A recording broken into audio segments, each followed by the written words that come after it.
All right, welcome back to As Told by You. Today we have a great guest. I'm so excited to finally get LA on the podcast. We've been talking about this for about a year.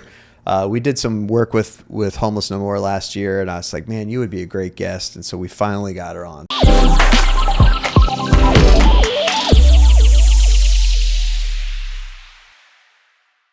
So thank you so much for coming on. You're welcome. Today. It's really cool to have you. Tell people a little bit about who you are, and I think it would be interesting to talk about sort of like what got you to this place. And I laugh and go, "What is this place?" Right? Yeah. This place. Who are you, and how did you get this? GPS on my phone. No, I am Lala Anna Sauls. It is a mouthful. I blame my grandmother. I go by L.A. once you say my name appropriately and correctly once. Mm-hmm. So people are like, "Can I call you L.A.?" Nope, you cannot. I came up here for college. J-school grad at USC. I'm from a really small town in Orangeburg County, Springfield, population 434 still. And I never went back after USC. Dipped in, dipped out, but I fell into, with my journalism degree, nonprofit work. And it started with rural communities. So it was not social service. Then went into communications, then went into development, then did 6 years with Chick-fil-A corporate marketing, still in this market, and then found my way back to nonprofits. Along the way, found an incredible life partner. I call my husband a partner because I can't do what I do without him being at home and he's the rock. You will see, I am not the rock. And had 5 boys. Wow. Who are good humans. Yeah. Or I would never have had 5. And found Homeless No More. I tell people that through a friend because I needed a job. There is no wonderful story. There is no, I was drawn to the mission. Everybody wants that and almost needs it. And I tell people, I just needed a job. But I tell people 21 years, never looked back. Yeah, that's awesome. Well, and it's, I would say for nonprofit, for the nonprofit world, being with somebody for that long is almost unheard of, right? So, and to both of your points about the longevity of it, Homeless No More started as one program, St. Lawrence Place. That is where I tell people I cut my teeth. 1989, members of Trinity Cathedral, they were doing another homeless study. Believe it or not, they have been doing these homeless studies for decades. And they did it, and lo and behold, they left out families and children. So Trinity Cathedral, it's one of those great stories where the dean at the time looked at the vestry and said, come up with a project, a program, a plan, something to address this. But it has to be so big that only God can help us do it. And the first executive director told me herself, she went home and wrote in her journal, what in the hell are we about to get into? They created Trinity Housing Corporation, bought a duplex. City came to them a year later, gave them what is now St. Lawrence Place. So fast forward, down the street, there's an organization called Family Shelter. Both were struggling at the time, but we had a staff of 3 at St. Lawrence Place at that point. Family Shelter probably had the same. And over the course of years, kind of to-ing and fro-ing, we acquired Family Shelter. Then the social workers came to us and said, our families are working. They're doing everything they're supposed to do. They can't afford housing. Bill knows I tell the story of being patted on my head because I was like, well, we need to go build houses. And the board probably thought I had lost my mind. Go do it. And we did it.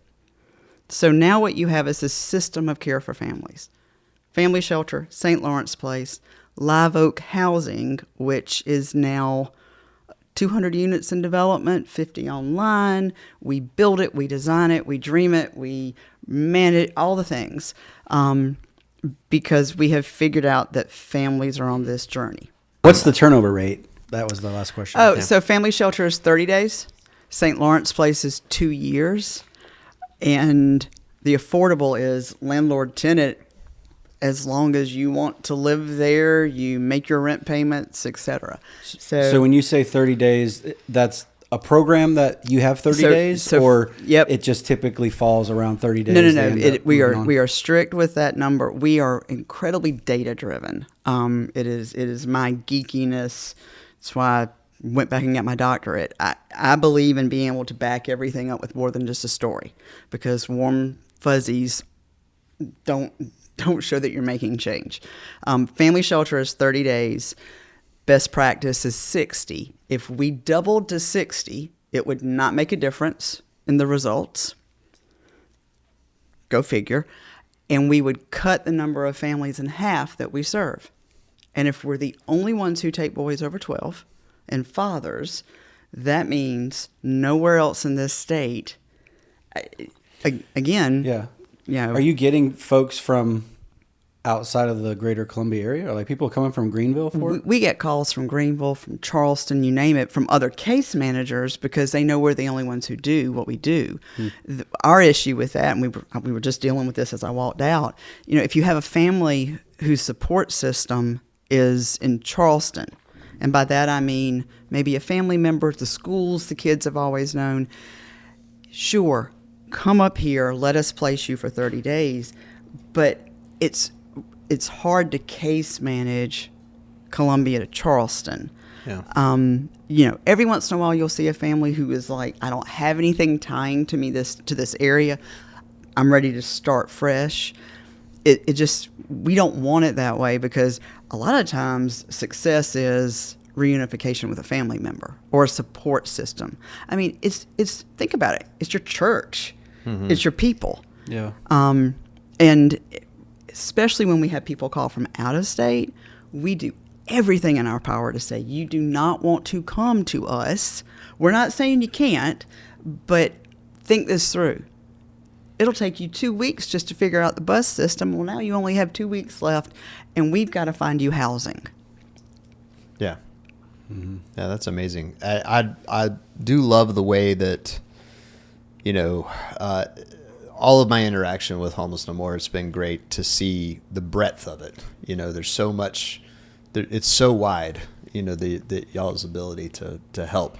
And I think that the key is wanting to really help, which I think is awesome. Yeah, I think what you will find, and it kind of bubbles to the top whenever I'm on a panel, and I'm, you know, one of 5 providers, and they ask a question, and 4 out of 5 will talk about what I call the micro, the relationships, the this, the that. And they get to me, and I'll be the one to go, okay, hold up. How are we supposed to set a mother with 2 small children up for success if she doesn't have childcare, she doesn't have a car, and there's not a bus system that can get her to the place to drop off the children at childcare, because there are scholarships for childcare. And then she only makes $11 an hour, and right now a single mother needs to make $36 an hour.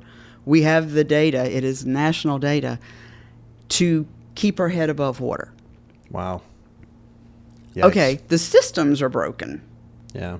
So that's that 4th piece of our puzzle is, you know, I get to spend a lot of time, I don't yell because you don't get results from yelling, but having some pretty serious conversations with the policymakers or those who have influence or power on how do we stop this systemic cycle. Right. What would you say the actual homeless rate in the Columbia area is? I have no idea, because I can tell you this. Housing and Urban Development makes us count the homeless population every year. We have to physically go out with clipboards and ask you some pretty invasive questions. For years, that data goes through USC, it's crunched, and it comes back and it says, I'm just spitballing these numbers, there are 170 homeless families in this 14 county area. And I get the data and I throw it in the trash can. Because on any given night, I have about 60. Wow. Richland School District 1 and 2 together have been kind of averaging between 1,000 and 1,400 students over the past 5-6 years. That's just 2 districts. Wow. So you think maybe they have families, and you're with a straight face going to tell me in 14 counties there are 170 families. If you go up to the car in the Walmart parking lot and you tap, tap, tap, steamy windows, they're not making out. It's a family. They will not give you their name. They certainly aren't going to give you their social security number. They're not going to give you any information because that family is scared of losing those children. Mm-hmm. So they're not trackable. Yeah. And back to the history, typically municipalities only care about the number of the men and women on Main Street in the entertainment districts. Right, getting in people's way and stuff. I mean, that's not new to 2026. I've been doing this a long time. I'm telling you, those 5-year plans do not mention families. Right. There's a reason. What could the city do? I mean, talk about like what would you love to see them do to help? So I think right now, and this is nothing I have not said publicly in the paper, face-to-face with my friends, because I remind people in Columbia, we are all friends. Mm-hmm. Like, we might disagree, but our kids go to school with each other. Yeah. They need to pull the right people to the table. Mm-hmm. The right people being who? The people who are doing it. The people who have the knowledge of what's going on. The people who can tell you what services are needed to keep someone not just housed in a shelter, but long-term housed. Somebody who can say, okay, shelter is great, but don't we need affordable housing on the other side? And that housing looks different for a single man versus a family with 3 children. I think the other thing that the city of Columbia and every other city does is they go somewhere else to find the model. Mm-hmm. Inspiration. The inspiration, and they don't take into account the things that are specific to our area. There's an incredible facility in Miami. City, the chamber, twice now, they just dive into it. Transitions was created because of this. Yeah. The city of Miami has a tourism tax.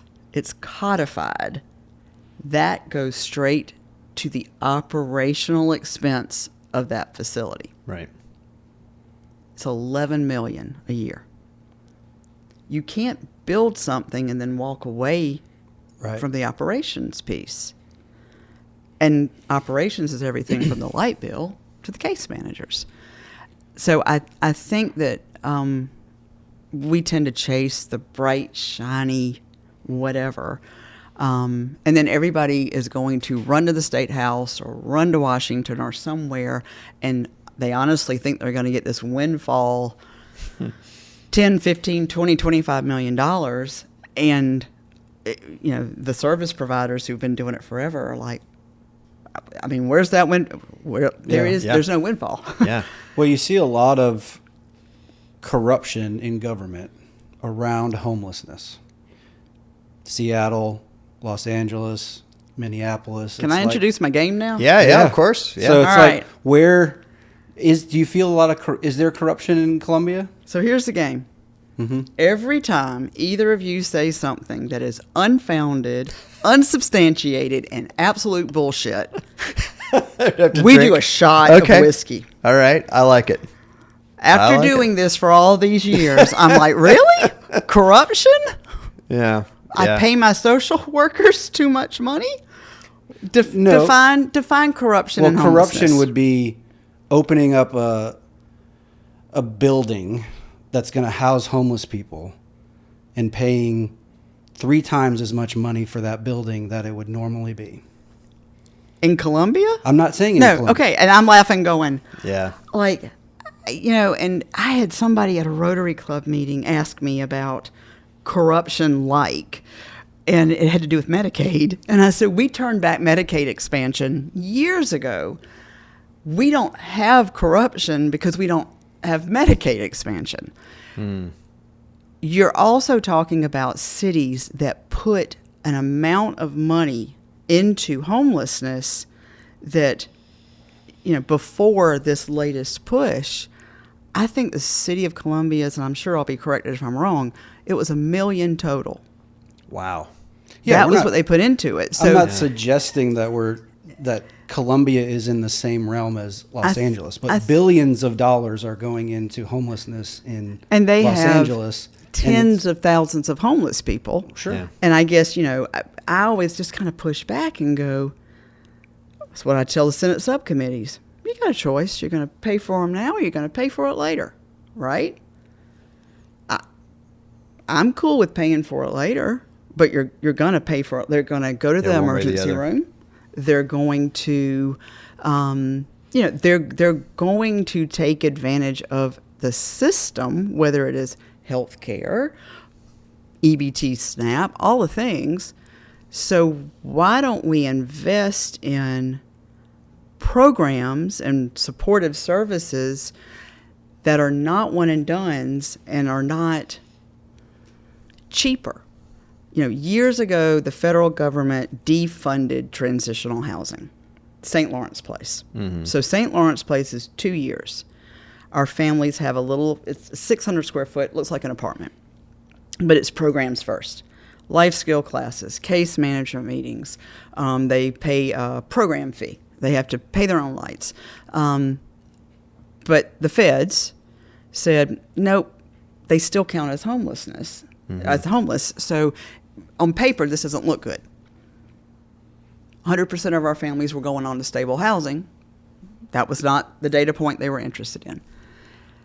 Fast forward 12 years, 13, 14 years, lo and behold, the feds want it back. Because what we're finding is rapid shelter, emergency shelter, family shelter, it's a Band-Aid because nobody can make change in 30 days. Addiction, mental illness, a child with a disability, an adult with a disability. In 30 days, you can't put me on a diet and it stick. Now, I might follow the rules when you're in the room, but when you walk out, it's not going to happen. Yeah. So we've got to move past the idea of this is a cheap solution, because it's not. Because on the other end, you're going to hear me do the shot of whiskey and yell, if you don't have housing on the other side, Yeah. you're always going to have homeless. Right. Well, and the thing about corruption too is that I guess we assume so much corruption in government, whether it's able to be done because of Medicare and all the rest, whatever the specifics are. It's the size. We assume that somebody's got a friend and they're passing legislation to help their friend, But it's whatever also that is. it's also like you had mentioned earlier, you have the people who are actually doing the work, and then you have people taking advantage of that system. Yeah. It's not the homeless necessarily taking advantage of the system or the people receiving the benefits. It's the people pretending to help. Yeah. And not actually helping and just taking it for themselves. And what I say is missing is strategy. Like whether it's the city of Columbia or the city of Charleston, and guys, we're not the only ones with this problem. Yeah, of course. It was bad before COVID. It has gotten worse everywhere. Right. The other drink your shot is this idea that all these homeless are being shipped in from other places, and I laugh and go, city of Charleston is creating a homeless hub and center because they have so many homeless people. They are not sending their homeless here, Right. because they have their own issue. You go to Greenville, same thing.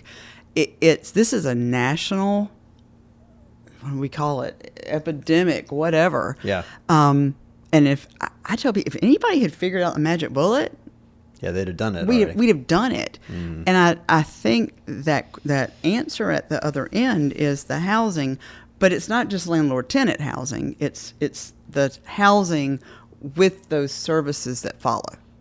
Yeah. Yeah. That means you've got to pay case managers. That means you've got to pay administrative staff. It costs more, which is why HUD defunded it 14, 15 years ago. Mm-hmm. And we said, fine, take our money. We're still doing this. It was the only way we could see the outcomes. So then how are you guys raising money now? I beg, borrow, and steal. I mean, honestly, I think, we kind of talk about the idea of respect and transparency. I think people know us. So when I make an ask, they trust what we're going to do with that. We're good stewards, is what I tell people. And we are so transparent that years ago, one of my board members who was in banking said, "How much do you spend per person?" Wanted it to just be easier to just give each of them that money. And I thought, wow, sure, but then we're going to see them again. Mm-hmm. Yeah. I mean, because that's exactly. If budgeting is your issue, because the programs are everything. The programs are everything, but the programs are the expensive part. I have a case management team. My case managers have master's degrees. Yeah. I remember, I'm the recovering elected official, and when a group of parents got mad at me, they pulled my 990 and took to social media talking about how much I paid for. At that time, it was $2,000 in travel. And, I knew not to engage, but I had my friends who, we go by the coven for a reason. And, they were like, so you realize $2,000 is basically getting families to and from job interviews, or it's putting gas in the van for the children's program.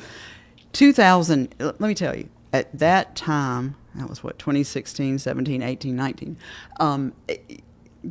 you couldn't go to a conference for $2,000. No. And I laughed, and I was like, we don't go to conferences because we can't afford them.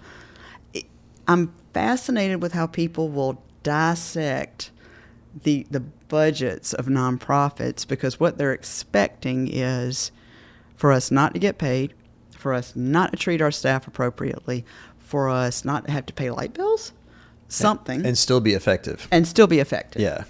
You get what you pay for in every aspect of life. Yeah.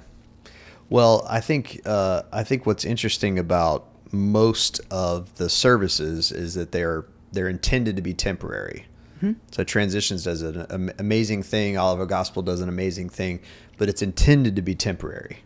And what I love about y'all is that you're kind of intended to look farther down the road. Well, and you have to. Yeah. Number one, a lot of it has to do with the fact that we're dealing with kids. Mm-hmm. So, another thing that kind of keeps us all coming to work is, okay, we lose our shit all the time. And I can lose my shit with a 35-year-old. Mm-hmm. But the 6-year-old with her did not make those choices. Right. The 17-year-old with her did not make those choices. Right. There's this thing called Bridges Out of Poverty.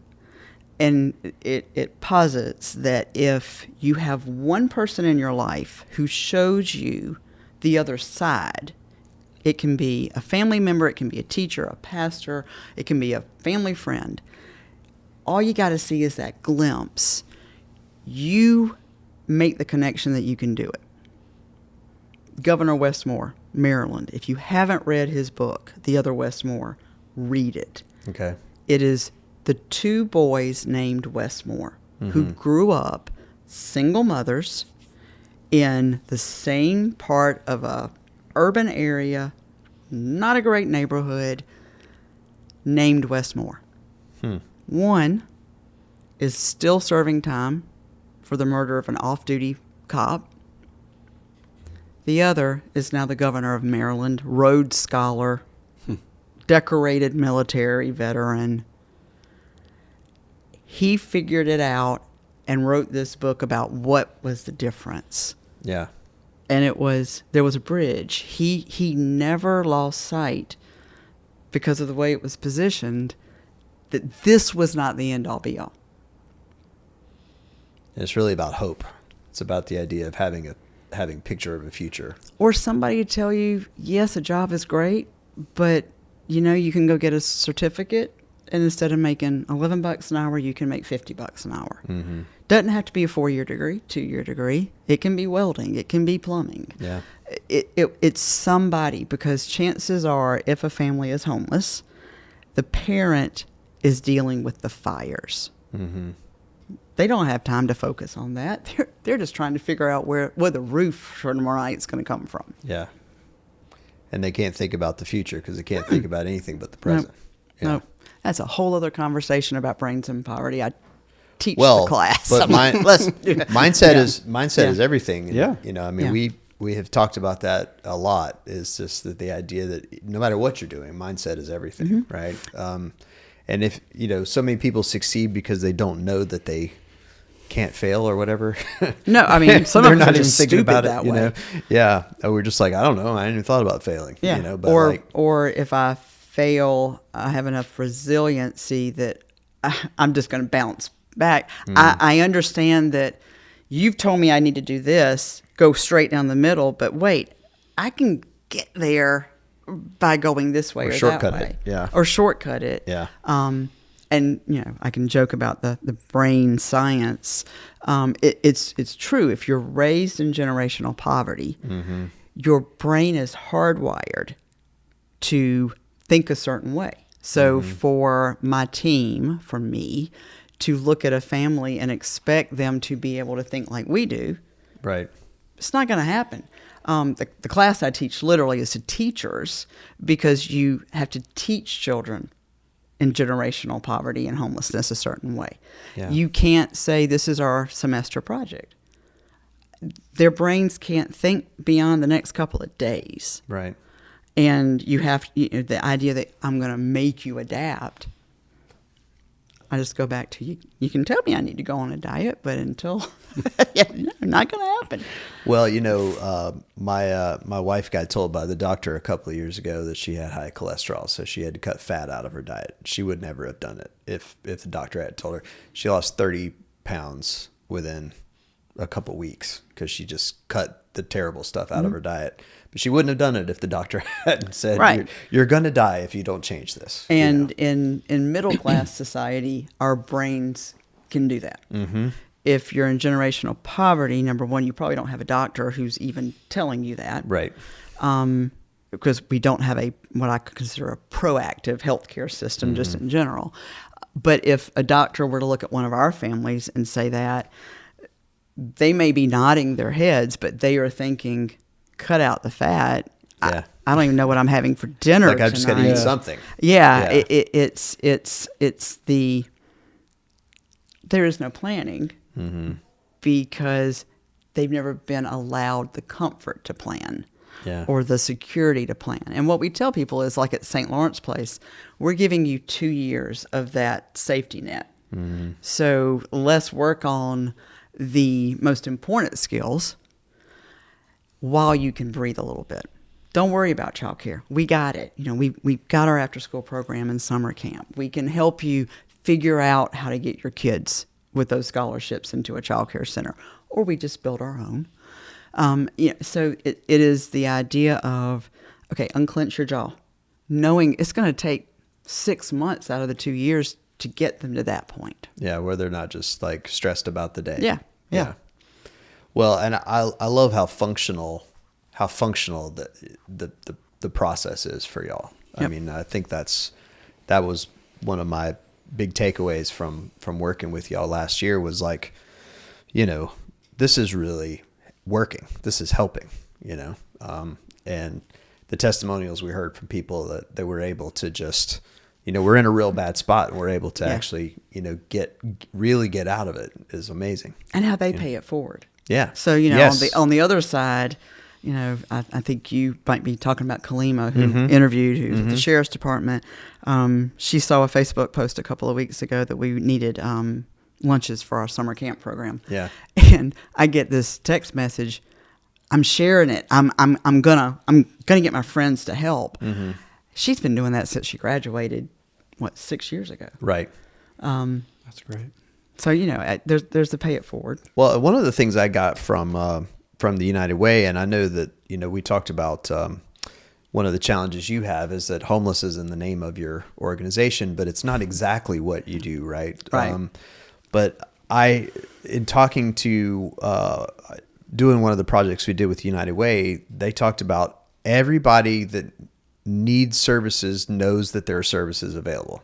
And if you see people on the street, that's because they're choosing to be on the street. That in other words, not that they chose to be in that situation, but right. They know how to get help. They know where shelters are. They know how to get food. They know how to all those things. And I think that's a hard thing for, obviously because I think y'all both live downtown, right? Don't you live downtown? I live in Forest Acres. Yeah. Downtown. He probably considers that downtown I'm because in he's the in the suburbs. burbs. He came downtown to go to Trader Joe's. Yeah, I did. Okay, I we did. live close to Trader Joe's. I did. How's that?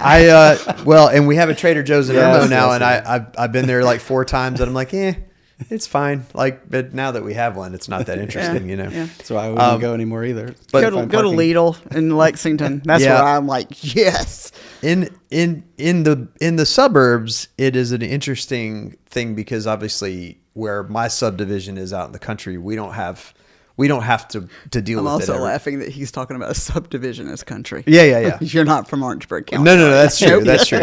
And listen, I grew up in Winsboro, so I know country. But we're farther out. That would off be a of, shot, by the way. Because Winsboro's not country anymore. That's a qualifier. We just don't have to. It's not there all the time. And what happens is we go into Harbison and we'll see people that take the buses out to Harbison. It isn't something that we talk about a lot, and I think probably if you're downtown, you have to deal with it more directly. It's in your face. Yeah. You see it. When I worked at the Vista, I had same 3-4 guys I talked to every day on the way into the office, and we had a gentleman up here at the Melting Pot last week who was sleeping on the couch when I came in at 8:30. He was asleep on the couch in front of the Melting Pot, and I didn't want to call the police. I didn't think that was the right thing. I didn't know this guy. It didn't seem dangerous or whatever. So I called my guy at United Way, and because I'm like, I don't know what to do. What do I do?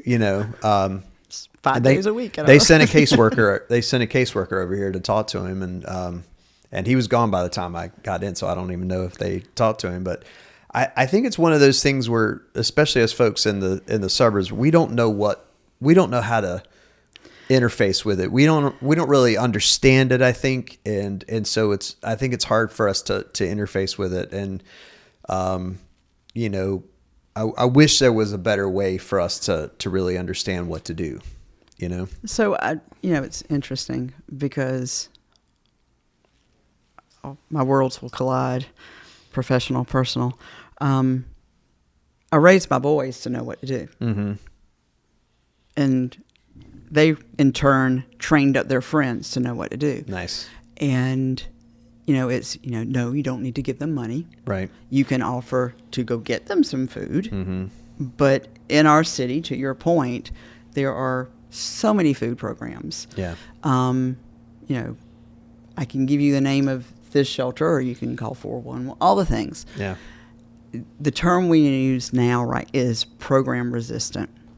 Right. And those individuals or families are program resistant for a list of reasons. So there's not one. I have no data. I don't think I just don't want to do this. Right. Like there's a stereotype being created that they are digging in because they like living on the street. Mm-mm. And I'm like, especially with families, you can't convince me anybody wants to be on the street any more than they want to be in a shelter. Right.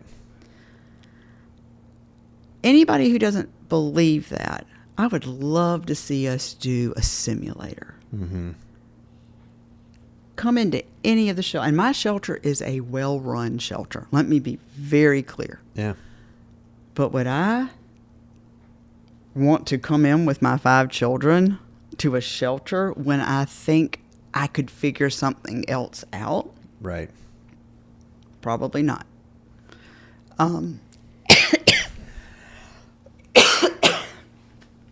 Editing. Yes. Mark that cough.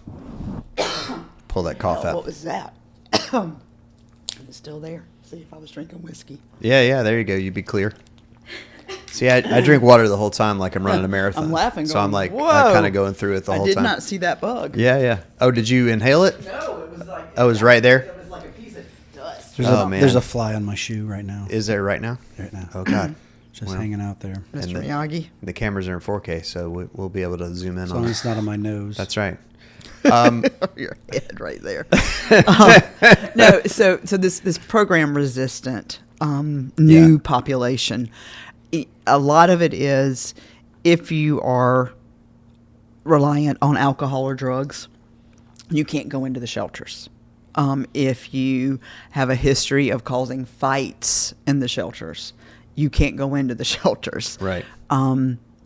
Or I'm an addict and I can't use while I'm in the shelters. Mm-hmm. So they're program resistant, not necessarily because I don't want to go into a shelter. Yeah. There's something deeper causing it, which ties back into programs.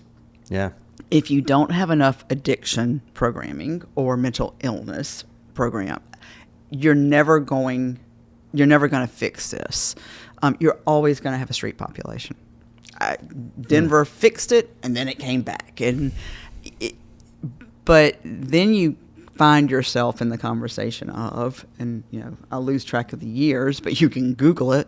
When we made the Boston Globe and the New York Times, I was presenting in New York City about this at international conferences.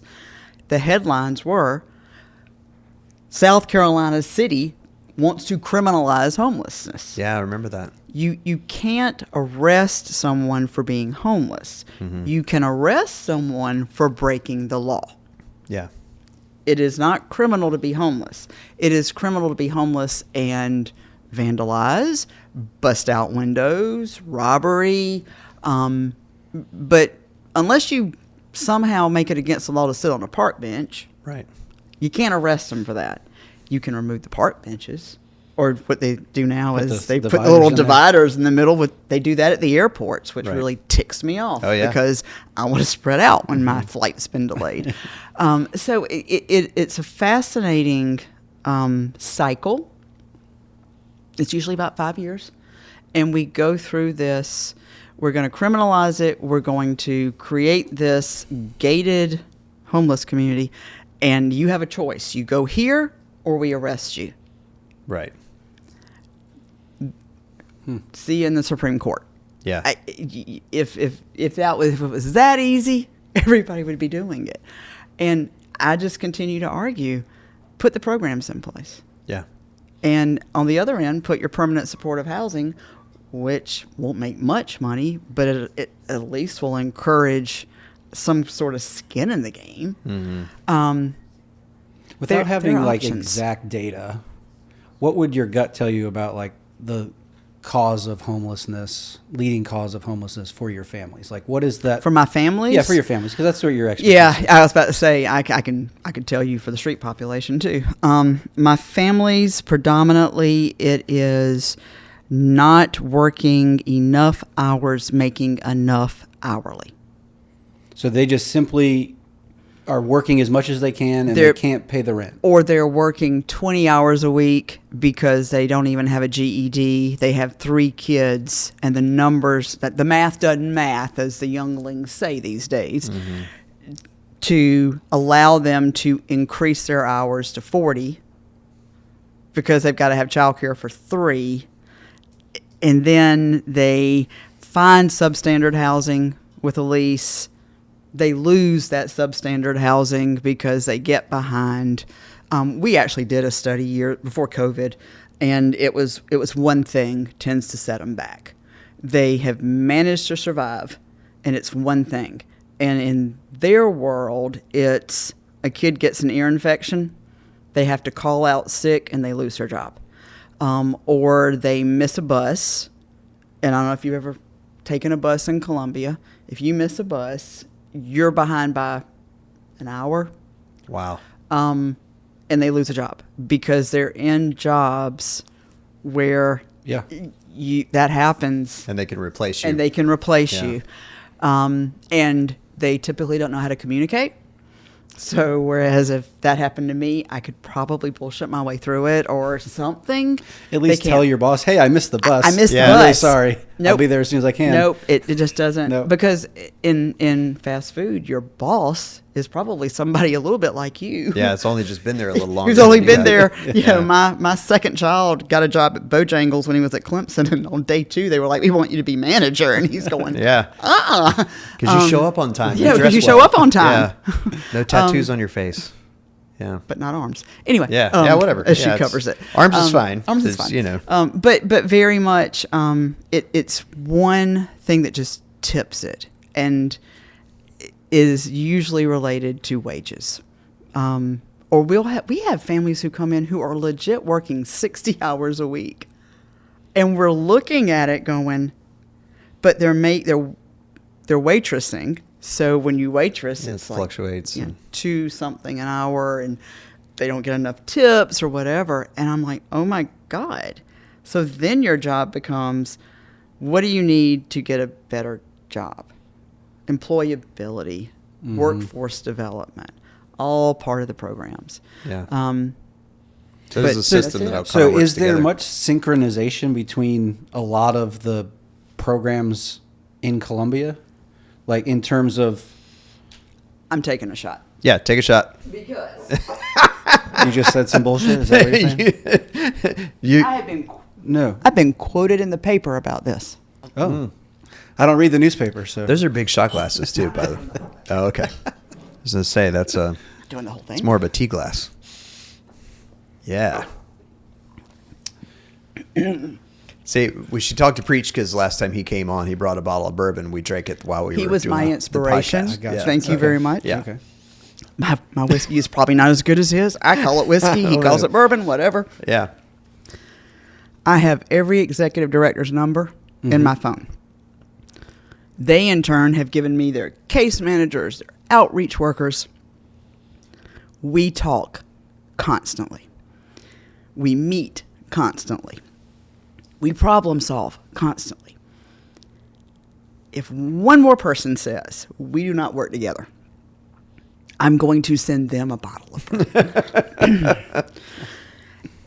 It's not that we don't talk. It's we are all stretched super thin. We are trying to meet this increased need, and we're not doing it fast enough for anybody who's not doing the work. Yeah. Interesting. So after you spend a night in my shelter, then come spend a day with my team. Well, and I think that the people doing the work, I think, is a critical piece of that, right? So you've got city council and you've got, you know, state legislators who are observing things and they're being told things and they're reading things, but they're not actually in the trenches. And this is the most ironic thing of all, in light of the law not being signed yesterday. I have had the best luck working with Tim Scott's office as they developed the Road to Housing bill. Because after the first Zoom call with another organization, I basically pushed them to talk to those of us in the field. And I said, if you have a question about why money is not being spent or not something, I can tell you. They listened. That bill had the support of Tim Scott and Elizabeth Warren. Wow. Made it through the Senate, made it through the House. It's 343 pages of it is truly transformational with housing and shelter services. And it got attached to the SAVE Act yesterday morning. And it's probably not going to get signed anytime soon. Government. But Politics. to both of your points, they asked somebody in the field Yeah, that's great. and listened. And again, it was Tim Scott's team, so it's not Republican, Democrat. It's this idea that policy can be made without asking what's really going on out there. Yeah. And that back to the original question, what could the city of Columbia do? Listen to the people who are doing the work. Yeah. And not just, I talk a lot. They listen to me. We're all friends, but really listen. Yeah. Get functional work out of it. Functional work out of it. Yeah. And then don't go to Texas or Miami or wherever and go, well, here's how they're doing it here. And the building looks great. And we're looking at them going, do you know how much it takes to operate what we have? I mean, my operating budget's about $3 million a year. And I have a lean team. The idea when the city rolled out the idea for, I think it was called the Hope Center, and it was 200 to 400 units. And I remember I forgot what they call it, not the charade, the whatever. And I'm looking at the plans, and I was standing next to a city council person, and I like him. And he kept saying, I need you to be positive about this. You're a voice. We just need you to be positive. And I said, did you know that there's a team at the Golden Gate Bridge, and they paint the bridge. And when they're done painting the bridge, they start over because it takes them so long to paint the bridge and the sea salt erosion. And I said, you're going to have to do housekeeping inspections for every one of those units. How often? I said, probably once a week. Yeah. Why? I said, because it takes about a day to create a meth lab. Wow. But if it's gated, and I said, do you know how to make a meth lab? So you have a team, and you have 200. Let's go low, 200 units, and their job is housekeeping. Guess what happens at the end of the Golden Gate Bridge? You start over again. You start over. So you're going to have a team who does nothing but housekeeping. Wow. And the look on his face. So if you don't have somebody at the table who's doing that, Yeah. and explaining, I now pay for training. You know, back in the day when my 990 was getting pulled and they were mad at me and talking about travel, we have to have training budgets, because if you don't know mental health 911, what do you do when you have a mother having a breakdown in front of you and you're not trained in it? That cost. Yeah. So it's having the people at the table who are in the field, and also understanding that we've kind of painted this idea, to your point, we don't work together. So I wasn't saying you didn't work together. Oh, no. My question was, is there synchronization? And you said, yeah, we talk to each other all the time. Yeah, we talk to each other all the time. There's something called the mock, and they meet monthly. And, we have the formal and the informal. And you also have the idea that some people would get a grant. So Mercy got a grant to hire an outreach worker specific to families a few years ago. So we had them on, the hotline, and it was specific, but it was also funding related. So now that grant's gone, we might have to wait in line. So there's that informal. And then the other reason I brought the whiskey bottle was, if one more person talks about a round table, a group discussion, we're going to call a collaboration together, and they put people like me in the room. There's two types of leaders, obviously. One is the one who's going to show up because you have to. It's political. I got it. But they're going to sit there and just play games in their head. Yeah. And then you have the me's, who I don't have a poker face. Everybody knows me. They know I'm totally transparent, and I'm the one who's going to keep saying, why are we having another roundtable? We know the problem, and we know the solutions. We've got to figure out how to pay for it. Yeah. But if the person calling the meeting is getting a grant to call the meeting, so when you talk about, is there, corruption? Is that the word? That'd probably be I wouldn't call it corruption. I would just say we have a lot of funders nationally and corporate entities who are looking for the silver bullet, and they think what's missing is the person. It's cooperation. It's cooperation. No, what's missing is The need is growing because we have been focusing on short-term answers. The only way to stop the need from growing is that strategy, which takes more money and more time and more patience, and we don't have that as a society right now. And focusing on long-term answers. Long-term answers. Yeah. And I think that's such a cool element of what y'all do is the fact that I feel like most everybody else is focused a lot on let's solve the immediate issues and worry about the future later. Well, that's what hurts. Yeah. I mean, I have a dear friend, Walker McKay, who's in sales, and years ago I took his class, and it was you find the pain point. Mm-hmm. The pain point right now is the very obvious street population. Yeah. Again, not specific to Columbia. Sure. To most major cities. And if that's the pain point, that is what the focus will be on, which is short term. Yeah. So what do people not understand about LA? So what is it? What would you want people to know that you feel like you get misunderstood about? I'll be honest with you. I don't think people. I think throughout my career, I have been incredibly transparent. Mm-hmm. I think I made the comment to you, somebody. I used to think you either love me or hate me, and then I realized I don't think many people hate me. Mm-mm. I think they go, "Oh God, here she comes," and kind of plug up their ears. Let's get ready. Yeah, let's get ready. But for the most part, I don't think I'm misunderstood. I think people know.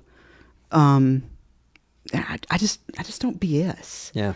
And I wasn't always this way. Like, I've had coaches who have told me, you need to dress professionally and you need to tone it down and you need to wear more makeup. And I think part of a woman aging is, would you tell a man that? I mean, just out of curiosity, would you look at a male leader and say, you need to wear a blue tie instead of a green tie? Mm. So part of it is I'm a female CEO, not executive director, CEO of an organization that right now has $60 million in housing development projects, that an all-female development team dreamt, got approved, managed, got funded. I think if I'm misunderstood in any way, it's that I'm just as good as any male CEO. I just go home to my husband at the end of the day. Yeah. But I think of who doesn't take my call. There are very few people who won't take my calls. And what I don't win awards because I don't have a team member who's going to nominate me and write the applications. Right. I don't pay to play. I never have. I joke about Orders of the Palmettos, and I'm like, I guess I'm going to have to die. They're giving out a lot of those nowadays. They do it when the governor leaves. It's a thing. It's not super exclusive anymore. It's and I kind of feel that way when the lists come out once a year. I have my best friend died of cancer about 18 months ago, and she was my go-to. And every year she would see the list come out, and she would text me and go, okay, we're going to walk tonight, because she knew I would have to vent about the people on the list. And she looked at me finally and said, so what does being on the list get you? And I said, as long as the people on the list are in my phone and take my calls. Yeah. A newspaper article. Yeah. I mean, but that's Lala Anna, not Homeless No More. Right. Does it give Homeless No More a better image, reputation, something? If you can convince me of that, I will hire somebody to write the applications. Yeah, get you a PR team. Yeah, but I think as far as being misunderstood, I talk all the time. There are very few secrets. Well, last week, LA said, I said something. I don't remember what I said. Like, hey, I'd like you to be on the podcast. She's like, I want you to come down here and let's do a walk and talk. Okay, that was all we said, right? I don't know what we're talking about. I didn't really know what we were doing. But I was like, all right, when do you want to do it? You know? And so we set up something last week and it was raining. So she's like, we can't do it when it's raining. We got to walk around. I was like, okay. So we reset it for Monday. And, I think that's one of those things where like Ellie's one of those people. Like if she calls and says, "Hey, I want you to come down here. I want to show you something." You're like, "All right, I don't have to know what it is. Let's figure it out." So that's very cool. And that is trust that has been built over decades. Yeah. And I do not take that lightly. Yeah. And I tell people, and I'm getting chills. Every decision I make professionally is based on the organization. Yeah. There is no, here's my card, here's my resume. It's just not. It's just never been who I am. Yeah. I have taken bullets for the organization, for my team, and I joke, but also don't ever think I'm sleeping. Mm-hmm. I have also, had people come at me with pipes. I've been held hostage. I've had people literally threaten my life to the point that Leon Lott had to put a car in my front yard. Mm-hmm. So on the other hand, professionally, not much scares me. Yeah. So whether it's the thought of someone threatening my life or the loss of federal funding, bring it. And I think everybody knows that about me. Yeah, that's amazing. Well, we could talk for another hour. This is so cool. We finish every podcast with 5 questions, your 5 favorite things. And here's what I want to start with. What is your favorite music? What kind of music do you like the most? My playlist has been created by my 5 boys who range in age from 13 to 25. Oh, wow. So it is everything from Kendrick Lamar to Travis Scott to then my stuff, Stevie Nicks and Pink and Alanis Morissette, the cheesy 80s. It is, and then throw in a little bit of blues and jazz. The only thing I do not do is country. Okay. Unless it's like 1990s, 80s. But when it was really country. we put on an 80s country playlist the other day while we were playing cards. And did it have swinging?